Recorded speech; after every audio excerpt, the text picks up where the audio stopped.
అందరికీ నమస్కారాలు.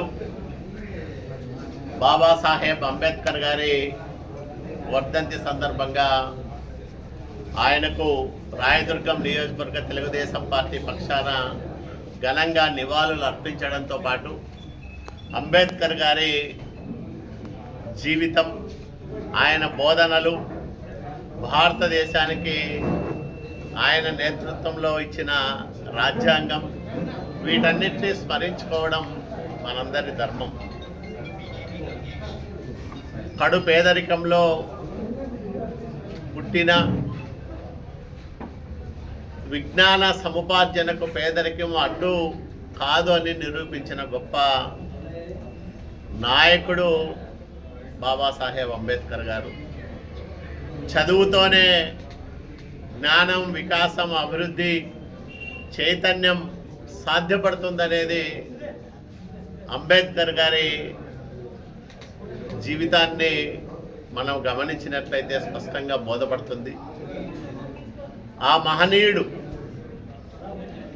బడుగు బలహీన వర్గాలకు రాజ్యాధికారంలో భాగం కల్పించడానికి చేసిన కృషి, జీవితకాలం పౌర సమాజ బాగు కోసం పడిన తపన, తాపత్రయము స్ఫూర్తిదాయకమైనవి, ఆచరణీయమైనవి, అనుసరించదగ్గ విషయాలు. ఆ మహానుభావుడు చూపిన మార్గంలో ఆంధ్రప్రదేశ్ రాష్ట్రంలో చంద్రబాబు నాయుడు గారి నాయకత్వంలో పనిచేస్తున్న కూటమి ప్రభుత్వం బలహీన వర్గాల పట్ల, దళితులు, మైనార్టీలు, బీసీలు, వీళ్ళందరి బాగు కోసం అనేక కార్యక్రమాలు చేస్తూ ఉంది. ముఖ్యంగా సామాజిక పెన్షన్లను పెద్ద ఎత్తున పంపిణీ చేస్తుండడంతో పాటు నిరుపేద కుటుంబాలకు గొప్ప ఆలంబనగా నిలుస్తున్న కూటమి ప్రభుత్వం చేస్తున్న కార్యక్రమాలే అంబేద్కర్ గారికి ఘనమైన నివాళి అని మేము భావిస్తూ ఉన్నాం.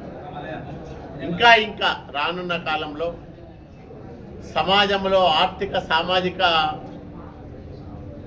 అసమానతలు తగ్గే విధంగా చంద్రబాబు నాయుడు గారి నేతృత్వంలో కూటమి ప్రభుత్వం మరింత గొప్పగా పనిచేస్తుందని ఈ సందర్భంగా బలహీన వర్గాలందరికీ నేను భరోసా ఇస్తా ఉన్నాను.